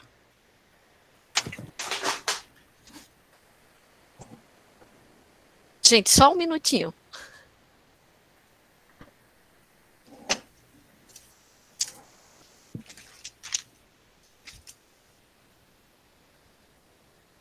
Fernanda, esse livro eu recomendo muito, tá? Preparando professores para um mundo em transformação. Esse livro, especialmente, é para formador de formadores, formador de professores. Uhum. E eu indico muito, esse livro é muito maravilhoso, essa autora é simplesmente fantástica. E eu penso, viu, Fernanda, que você poderia trabalhar esse livro num grupo de estudo de formadores. Legal. Entende? Eu tinha muito interesse em fazer isso aqui no IFAM com os professores da licenciatura. Ele, essencialmente, vai trabalhar muito dentro da perspectiva da formação nos cursos iniciais. Mas ele dá dicas fantásticas para a gente pensar a formação continuada, para a gente pensar como é que se faz uma formação que faz sentido para a prática. Entende? Porque a gente não pode mais pensar a formação como algo genérico, como um tema que não se conecta com a realidade docente. Porque senão o professor vai para lá obrigado a fazer aquele negócio, é um tédio aquilo ali. Entendeu? Você vai fazer uma palestra, por exemplo, sobre ensino híbrido, que foi mais que bombou, né? Aí junta todo mundo, vai falar sobre ensino híbrido. Eu fui convidada aos tubos, assim, para falar sobre isso. Tinha gente que não queria saber disso. Tinha gente que queria saber sobre como é que ele construía bons problemas. Porque ele queria que o aluno não encontrasse os problemas na internet e copiasse. O que esse professor está fazendo nessa palestra de ensino híbrido, gente? Então, eu penso que a gente precisa também, assim, a gente fala assim, vou casar com os interesses dos professores. Quais são os interesses dos alunos, perdão? A gente pergunta, eu quero pensar no interesse do aluno. Vamos pensar agora, quais são os interesses dos nossos formadores? O interesse de um grupo pode ser ensino híbrido, do outro grupo pode ser aprendizagem por projetos, entendeu? E às vezes a gente quer pegar uma pessoa, trazer essa pessoa, lotar um auditório e pronto. dei a formação. Não vai fazer sentido nenhum isso. Eu hoje penso muito quando alguém me convida e diz assim, é palestra ou é formação? Se for palestra, eu vou. Se for uma formação, eu só vou se quem se inscrever quiser fazer isso. Mas, professora, só vai ter 5 pessoas. Se tiver uma, eu me comprometo que eu vou lá. Se tiver uma. Eu não quero saber de auditório lotado. Eu não preciso de... Eu não sou influencer, entendeu? Eu não preciso ter não sei quantos likes. Eu não estou falando disso. Eu quero que esse professor que esteja lá, esteja porque ele quer estar lá. Ele traga uma questão da prática dele e diz, professora, me ajuda a pensar. Eu estou com essa dificuldade, me ajuda aqui, como é que eu escrevo isso? Por onde a senhora caminhou? Eu quero trocar com ele. Ficar fazendo uma palestra e dizer que eu formei, por favor, isso é um maior engano e eu não quero participar disso, porque isso é totalmente contra o que eu penso. Desculpa, gente, isso é um desabafo também, tá? Mas, Fernanda, eu penso que a gente tem que pensar, e esse livro nos ajuda muito a pensar nessa perspectiva. Mesmo porque, né, professora, hoje a gente vê os professores superlotados com tantos a fazer e às vezes eles são forçados a ver uma coisa que não vai fazer sentido. Exatamente. Né? Ele deixa de usar o tempo dele com uma coisa que ele poderia estar produzindo para assistir algo que não vai mudar. Né? A gente realmente tem que pensar no público, verdade. Obrigadão, professora. Eu vou deixar o próximo falar. Na sequência, nós temos o professor Humberto. Passa a palavra para ele. Oi, Humberto, tudo bem? Oi, professora Andréia, bom dia. Bom dia, professora Thalita, professora Cátia, professora Fernanda, os demais organizadores que estão aqui no grupo. Quero aproveitar, professora Thalita, obrigado pela participação na banca. Tá? Professora Andréia, eu estou extremamente emocionado com a sua palestra. E vou falar o porquê. Eu não sou da área do ensino, da educação. Certo? Eu sou professor de Química, aqui do campus de Ariquemes, leciono Química para o curso de Engenharia de Alimentos, tenho mestrado em Engenharia de Materiais, doutorado em Química Analítica, trabalhei sempre com nanotecnologia, e a convite da professora Kátia, eu tomei como um desafio entrar no mestrado em Ensino de Ciências da Natureza. Ou seja, professor, olha só, agora você vai ser um pesquisador do ensino, viu? Sim, também. Ô, Humberto, eu vou te chamar de Humberto, vou te chamar de você, sim, viu? Sim, fique à vontade. Eu me identifico com a tua história, porque foi uma trajetória minha também, entende? Que legal. E hoje, Humberto, se você me perguntar o que você faz, eu vou te dizer, eu sou pesquisadora no ensino. Eu me interesso por isso, sabe? E você vai ver como você, assim, trocando contigo, como você vai ser muito melhor professor a partir de agora. Com certeza, com certeza. E, assim, pretendo levar essas duas paixões.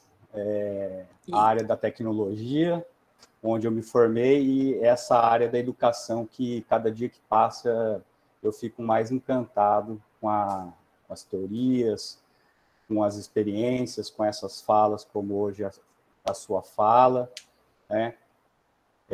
As experiências que tenho passado também junto com os alunos do PGCN, né, onde eu estou ministrando a disciplina de estatística. Então, assim, está sendo um grande aprendizado e cada dia me encanto mais.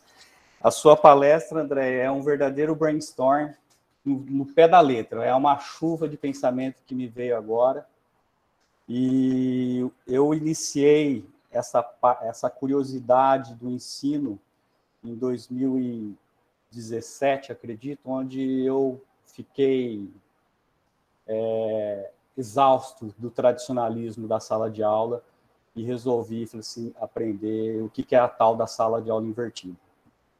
Apliquei, acredito que apliquei com sucesso, porque alunos que a gente não acreditava muito, que estava fazendo pela terceira vez a disciplina de Físico-Química, né? Físico-Química, sala de aula invertida, o aluno fazendo pela terceira vez, será que vai? Vamos ver. E foi. Um dos melhores alunos que resolveu, então, e despertou o sentimento e a vontade de pensar, discutir e se impor dentro da sala de aula com o aprendizado que teve. Então, assim, acredito que valeu a pena. E desde então venho estudando sala de aula invertida.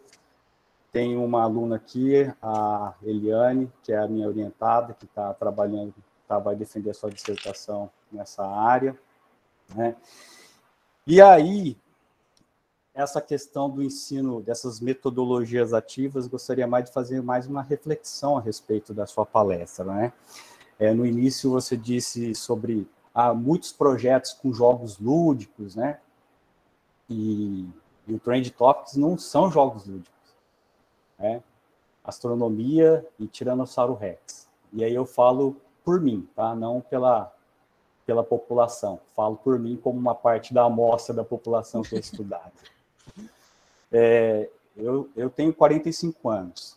Então, lá em 1980, quando eu estava iniciando a minha vida escolar, eu já também não curtia muito esses joguinhos, não. Eu gostava de olhar para o céu e saber como eram os dinossauros. Então, realmente, talvez a gente se depara com muitos projetos de mestrado e pesquisa e sobre esses jogos lúdicos, mas será que esses jogos lúdicos são interessantes o suficiente para você comprovar sua metodologia de ensino? Né? Então, realmente, isso é algo que a gente precisa pensar, e muito. Mas aí a gente pensa assim, né? Mas o que tem a ver astronomia de Tiranossauro Rex para ensinar química, física, matemática? Tem muito a ver. Se você parar, fazer um brainstorm sobre isso, tem muita coisa a ver. Né? É que não está aqui meu livro, eu estou em casa, eu tenho um livro lá na Unir, que chama Aprendendo a Ciência para Quem Tem Pressa. Começa a falar da parte de astronomia, como eles conseguiram traçar o céu, as estrelas no céu, para dar o posicionamento geográfico. Então, assim, olha só como que começa. Para chegar um equipamento, né, com lentes que se poderiam observar melhor o céu, as estrelas, seus movimentos, e por aí vai chegar nos mapas cartográficos que nós temos hoje. E, enfim, Cabral chegou na América, né, nas Índias, e sem muita tecnologia, mais ciência do que tecnologia. E aí entro nessa questão. Primeiro ciência, depois a tecnologia. Ninguém descobriu a nanotecnologia se não tivesse descoberto os átomos primeiro. Exatamente. Ninguém estaria hoje na frente de um computador hoje se o casal Curie, na França, não tivesse descoberto os elementos radioativos.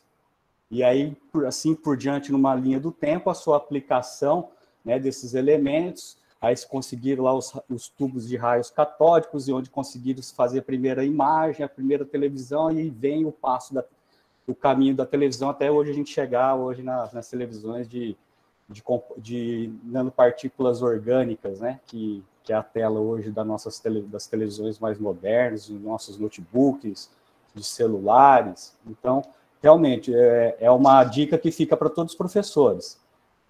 Ciência e tecnologia, primeiro a ciência, depois a tecnologia, mas como uma forma de contextualizar. Vamos ver a ciência do jogo para depois tentar aplicar. Porque o jogo, para mim, já seria a tecnologia, é a ponta já. O que está para trás do jogo? Né? A gente precisa realmente pensar o que está atrás do jogo. Porque talvez a tecnologia não seja realmente tão interessante, né? Que é o jogo. Talvez o dinossauro é a tecnologia mais interessante, mas o que está para trás do dinossauro? Se a gente pensar bem, acho que a gente consegue extrair muita coisa, né? De dinossauro, astronomia, e por aí vai. E depois você falou sobre a questão que as metodologias ativas, tudo é ativo. Eu também realmente concordo com isso. Eu acredito que esse termo metodologia ativa vai cair em desuso, porque eu acho que isso é mais utilizado como marketing, para chamar a atenção. Opa, metodologia ativa, o professor pensar, o que é isso? Para fugir do tradicional, porque a partir do momento que o aluno precisa pensar, é ativo. E até as aulas tradicionais, o aluno acaba pensando, ele tem aquele seu momento de pensamento, né? Então, é ativo. Então, talvez seja como a nanotecnologia. Você vê muitos trabalhos, a nanotecnologia foi inventada. Não, a nanotecnologia não foi inventada, ela já existia. A gente só não tinha equipamentos para manipular os átomos a nível atômico. Hoje a gente tem, então por isso que a gente consegue trabalhar a nanotecnologia. Então a nanotecnologia sempre esteve presente. Então a metodologia ativa, vamos colocar assim também, sempre esteve presente. É que hoje estamos conseguindo aí, não sei se é a palavra certa inventar também, ou desenvolver metodologias que fogem ao tradicionalismo do professor entrar em sala de aula, né? E aquela escrita que sempre tem, que a gente encontra, né? Fala assim, hoje a tecnologia invadiu todas as casas, então o professor não é mais detentor do saber. Realmente é verdade, a gente só está como orientador do saber, né? Para o aluno não estudar coisa errada, não ler coisa errada, né? E aí eu acho que boa parte do insucesso, talvez, dessas novas metodologias é a questão do imediatismo. A gente quer ver resultado logo, a gente quer... E não é. É um trabalho de formiguinha que a gente está fazendo, que nós vamos ter que levar, acho que isso por muito tempo, porque essa geração que está vindo já vem com a tecnologia embarcada neles, né? E para você mudar isso, o que ele aprendeu em casa, na escola, vai ser o maior desafio para você aplicar tecnologia, para que ele use a tecnologia para aprender, que ele use a tecnologia para... Não, isso aqui eu posso usar na escola para poder aprender e melhorar meu conhecimento e a minha capacidade para absorver o conhecimento e aprender as coisas, né? Então, acho que esse é um grande desafio também, a questão da tecnologia. E estou quase terminando.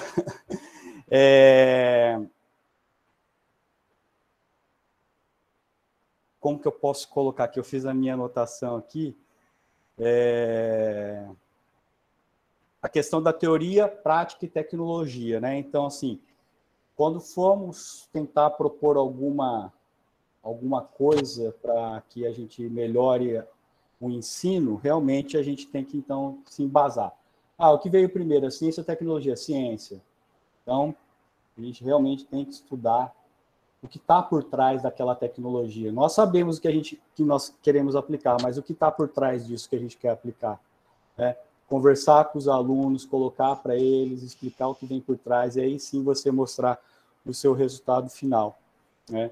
Então, assim, o processo da educação, do ensino, a minha visão como um professor que está entrando agora, eu acho que, assim, às vezes as pessoas falam, tudo está muito no tradicionalismo, o ensino está muito defasado. Eu acho que não, eu acho que a gente está em constantes transformações aí. E uma coisa também que a gente tem que pensar é que eu, falando por mim também, nós temos como exemplo professores que foram nossos professores, né, na faculdade, nos ensinos, nos anos iniciais do ensino, e a gente teve uma metodologia talvez um pouco mais, não digo agressiva, mas assim, onde era se cobrado mais, e a gente quer cobrar hoje igual. Só que realmente, como eu disse, o mundo está em transformação, não dá para a gente cobrar igualmente o que a gente foi cobrado. As crianças hoje são diferentes, né? A gente tem que cobrar, mas de uma outra forma também, que tem que ser pensada, repensada. E a gente também tem que ensinar, e hoje eu acho que é um grande marco para a gente, pelo menos para mim, de repensar o ensino, repensar como conversar com o aluno, repensar o que vai ser aplicado, se realmente tem interesse para o aluno. Talvez essa minha fala seja muito importante para o ensino médio, para o ensino fundamental, para os primeiros anos. Na faculdade é complicado, né? Não sei, estou tentando transpor isso, porque você já pega o aluno já educado, né? E você precisa tentar fazer alguma coisa para melhorar. E na faculdade é onde a pessoa já vai aprender para ser um profissional, né? Mas assim, essa é uma coisa que eu tenho que pensar. Mas é isso, professora. Muito obrigado. Extremamente enriquecedor sua palestra. Estava ansioso para assistir desde desde quando eu vi o folder, o encarte, que teria essa palestra sobre ensino aqui por metodologias ativas, né? E eu acho que hoje, com a sua palestra, o conceito de metodologia ativa deve ter mudado para muitos aqui, principalmente para mim. E vim aqui pensando que eu ouvi uma coisa e ouvi algo muito melhor. Muito obrigado. Coisa boa. Obrigada também, professor. Olha só, você falou de ensino híbrido, né? Eu sei que tem muito livro, mas se você quiser um livro de recomendação maravilhoso, esse livro aqui, Blended, é um livro maravilhoso. Eu vou botar ele aqui, deixa eu procurar ele aqui. É muito bom, porque tem uns livros que estão meio confundindo algumas coisas, sabe? Achando que tudo, se você faz híbrido, você já personaliza, enfim. Mas eu acho que é bom a gente ter bons referenciais.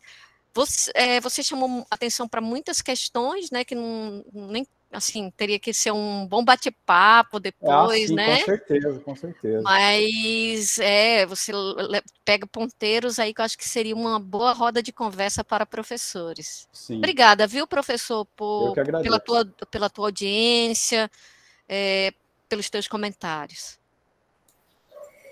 Na sequência, a gente teria a professora Maria Guerra, mas só antes dela falar, eu vou dar uma adentro. Um barulhão bem agora, gente. O que me fez pensar na fala do professor Humberto, né, da professora Fernanda, é essa questão, né, dos temas top, que é a astronomia, né, que é o dinossauro. E aí eu penso como é que o mercado, né, o capital, ele explora muito isso, né, por meio dos brinquedos, por meio das roupas, por meio dos desenhos, né. Então, eles já tiveram essa sacada, né. E como que isso é muito bem explorado dentro dessa parte do mercado, né? Daí, porque a Ana Fernanda falou, meus filhos adoram, e qualquer criança que você conversar com essa faixa etária, é realmente isso que vai chamar deles, né? E isso é muito bem explorado. Agora, falta a gente explorar isso em sala de aula também, né? Essas sacadas, né, professora?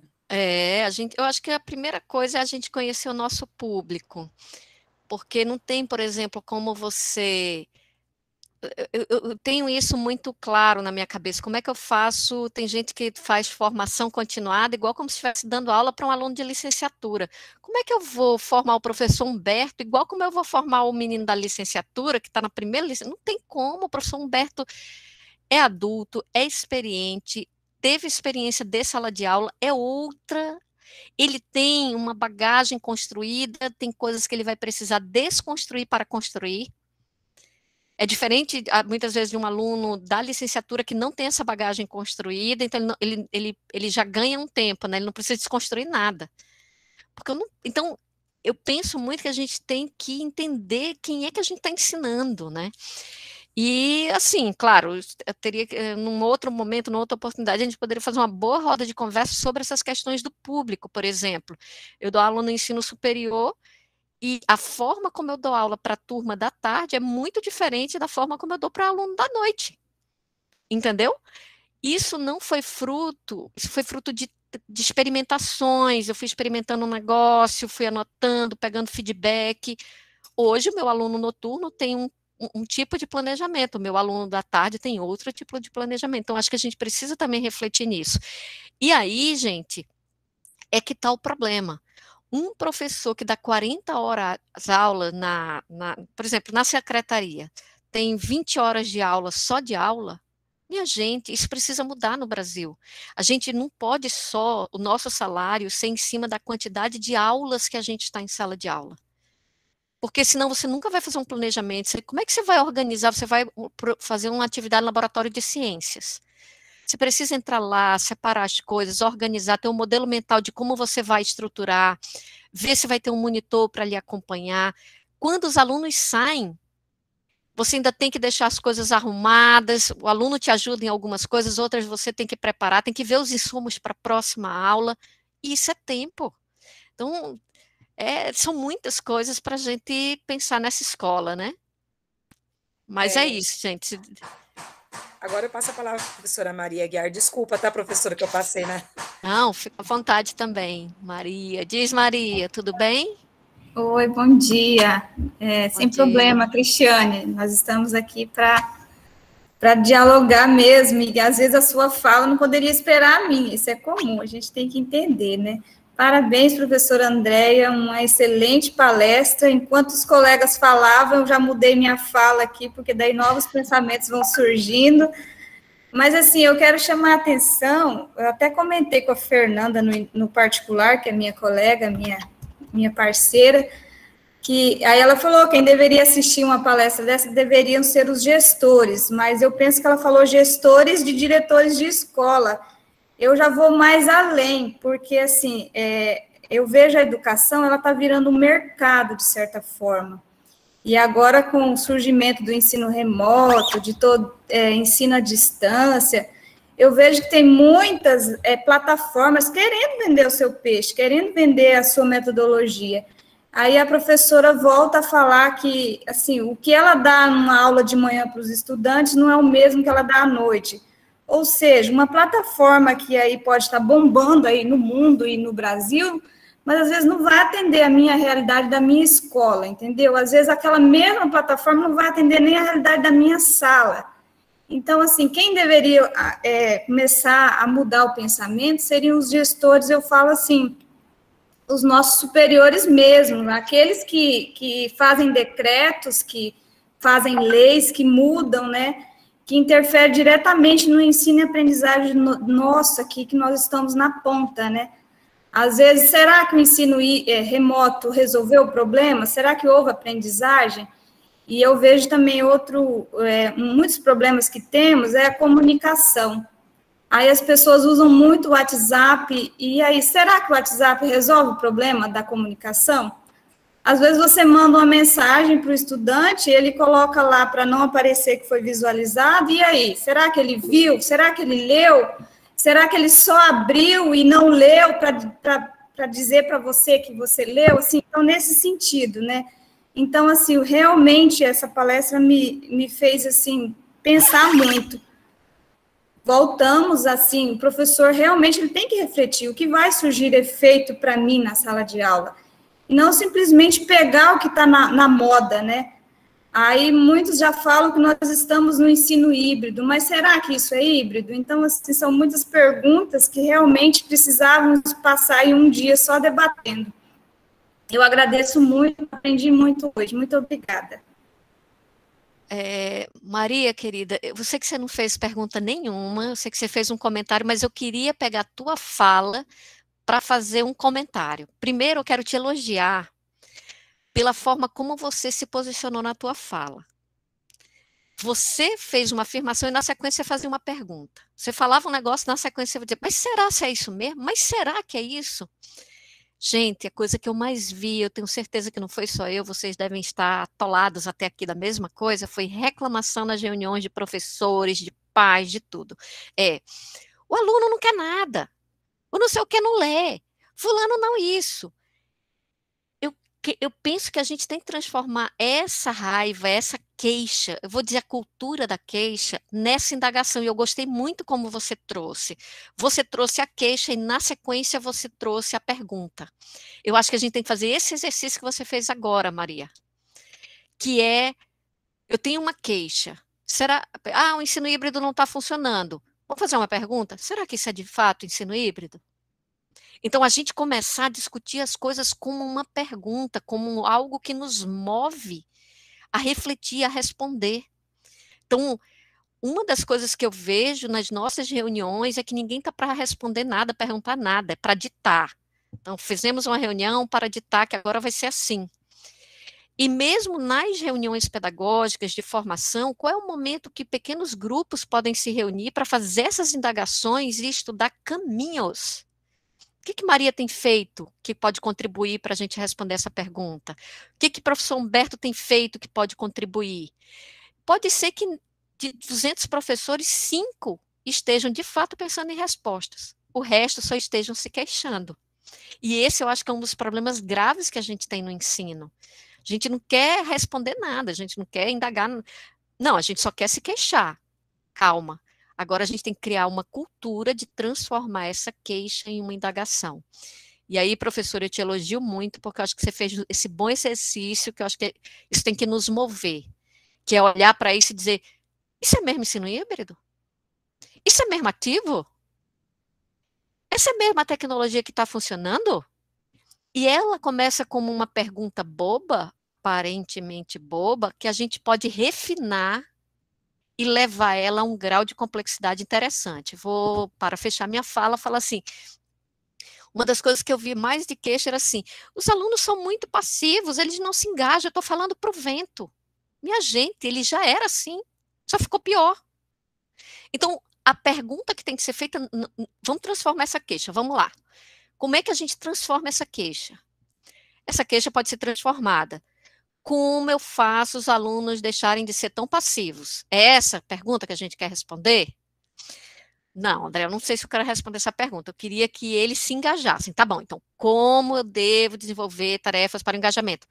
Não, André, não é essa a pergunta que eu quero fazer, porque eu estou jogando só a responsabilidade em mim. Como eu devo fazer? Não sou eu que devo.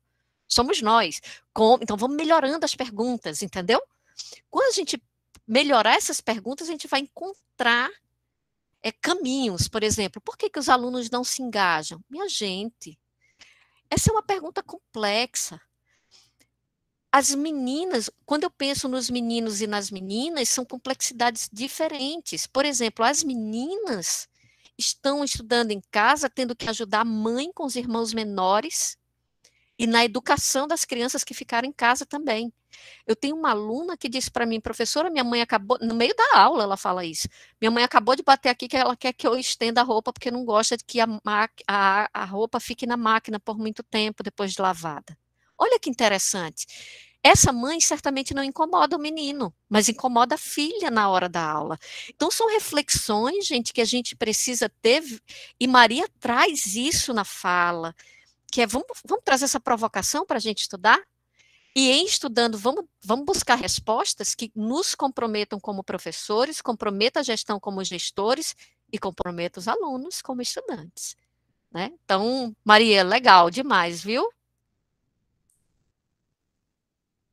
Na sequência, a gente tem a Vanusa. Passa a palavra para ela. Bom dia, professora. Oi, bom dia, professora Vanusa, Andréa, professora Thalita, tudo bem? Primeiramente, gostaria de parabenizar pela temática, pelas discussões. Realmente são reflexões promissoras e necessárias dentro do processo educacional.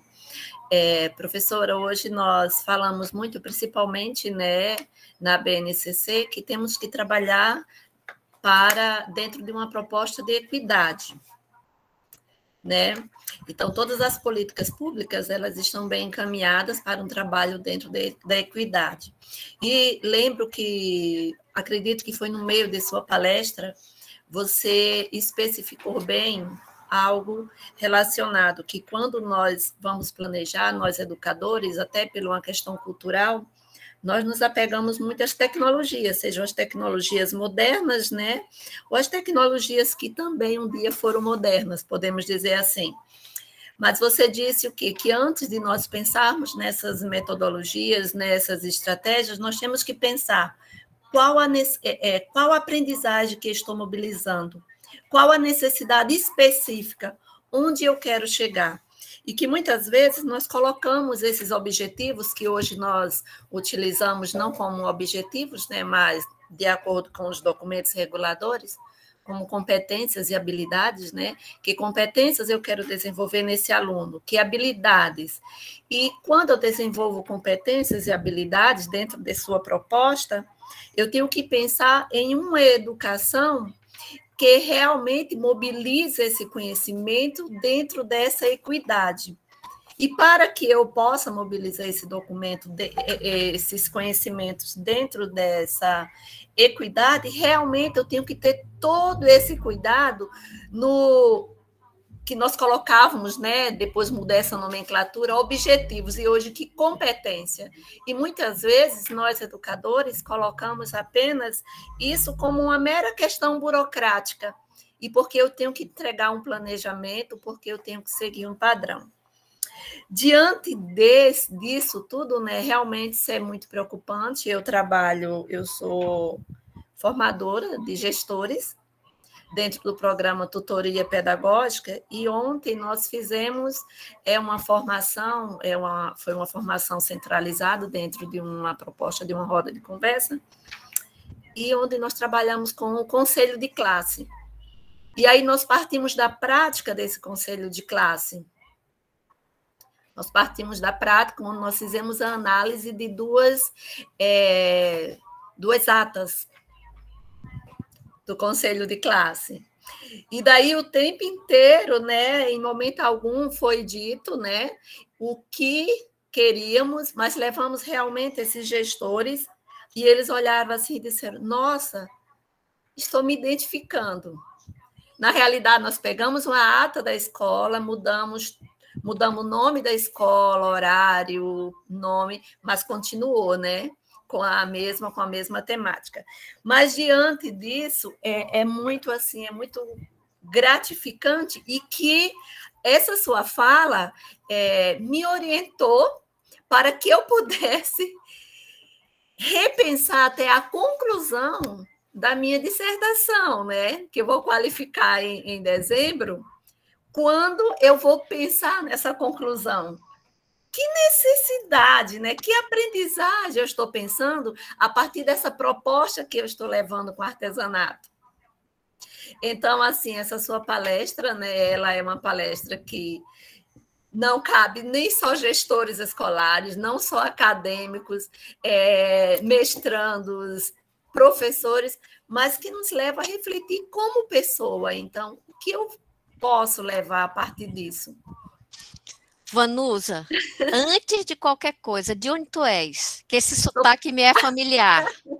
Sou da Paraíba, professora, e estou há 25 anos em Rondônia. Aí, garota! Pô, como é maravilhoso ouvir, né?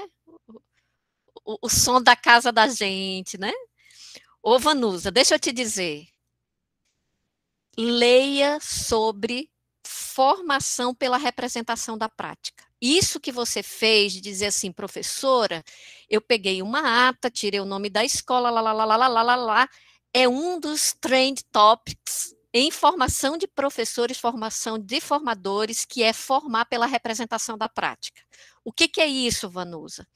É quando eu estou dando uma aula para matemática, para professores de matemática, e eles trazem os problemas, as representações da prática dele. Qual é o problema que ele vive com matemática? Meu aluno está no 9º ano e não sabe fazer operações com fração. Deixa eu te mostrar como ele pensa. Então, ele traz como ele pensa, o outro traz, o outro traz. Então, eles partem dessas representações concretas e vão estudar soluções. Quem está pensando igual?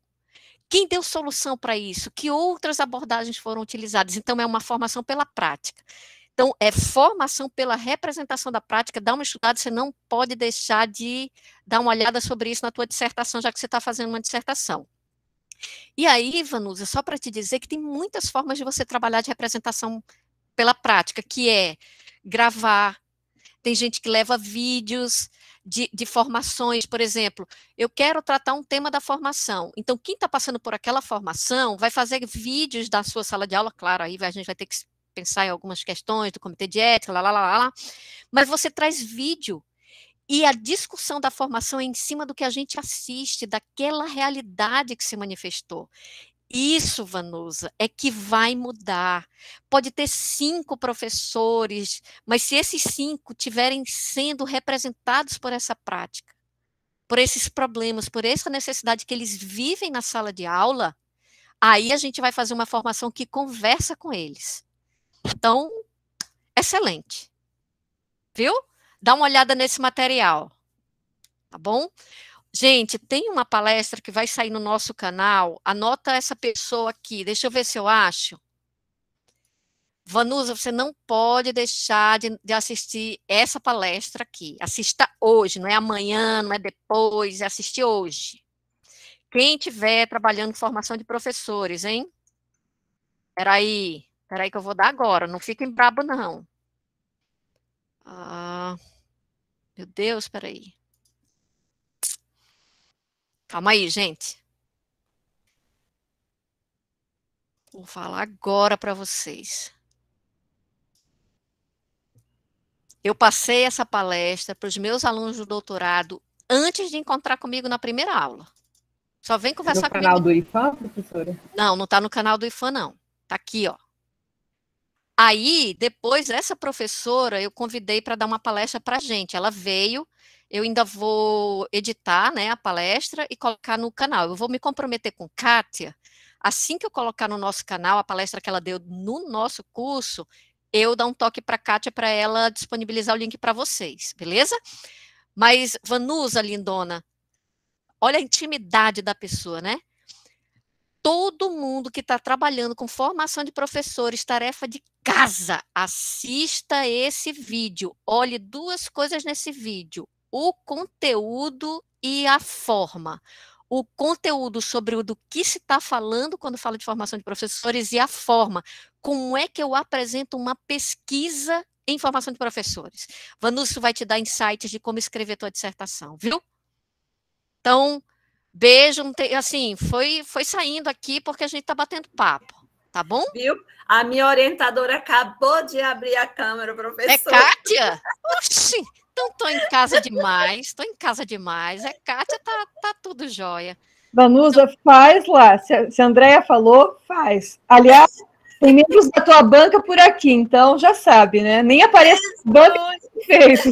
Ô, Vanusa, depois você pegue o meu e-mail e me mande uma mensagem dizendo se essa foi ou não foi uma dica de ouro.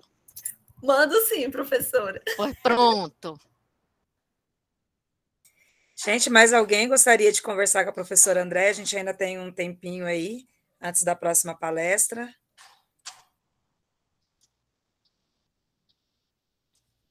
Só todo mundo... Tem uns que são mais tímidos, né, professora Andréia? Fica ali guardando, tranquilo, né? Tranquilo, nem se preocupa. Gente, então, tem bastante de agradecimentos ali no chat, né? Realmente, a palestra foi fantástica. Eu confesso que, assim, me fez pensar muito. Eu gosto dessas palestras que deixa a gente meio coçando na cadeira, né? Que a gente fica aqui incomodadinho, assim, pensando, nossa, não pensei nisso, não tinha pensado nisso. Então, é muito gratificante e realmente engrandece muito a nossa prática. Então, eu agradeço muito, professora Andréia, pela disponibilidade, e para os demais que estão aqui na sala, eu deixo o convite agora para a próxima oficina, né, que começa às 10 horas, Etnofísica, Metodologias para o Processo de Formação Discente do Ensino Médio, Experiências e Saberes, né, com a mestranda Flávia Martins e o Danley Preato Oliveira. Então, assim, é isso mesmo, Larissa, ela deixa a gente mesmo, né, pensando. E é isso, gente. Fica o convite para a próxima oficina e o nosso muito obrigado, né, a todos que estiveram presentes e a professora Andréia. Tá? Muito obrigada. Thalita, só uma fala final, né? Dizer que eu agradeço muito. Muito obrigada, viu, Kátia, por essa oportunidade de estar aqui com vocês, né? Kátia é uma amiga de longa data, sim, a gente se encontrou em momentos de muita pressão e tensão. E a gente conseguiu fazer uma amizade que, às vezes, na tensão, a gente só consegue criar ódio, raiva e tudo, né? E a gente conseguiu fazer uma amizade. Olha que coisa maravilhosa. Dizer para vocês, gente, que se eu trouxe, de alguma forma, algum pequeno benefício a vocês, que vocês compartilhem esses benefícios com outros seres, professores, alunos, né? Que vocês levem isso a outras pessoas. Dizer para vocês que eu sei muito pouco, viu? Eu disfarço bem aqui, mas eu sei muito pouco.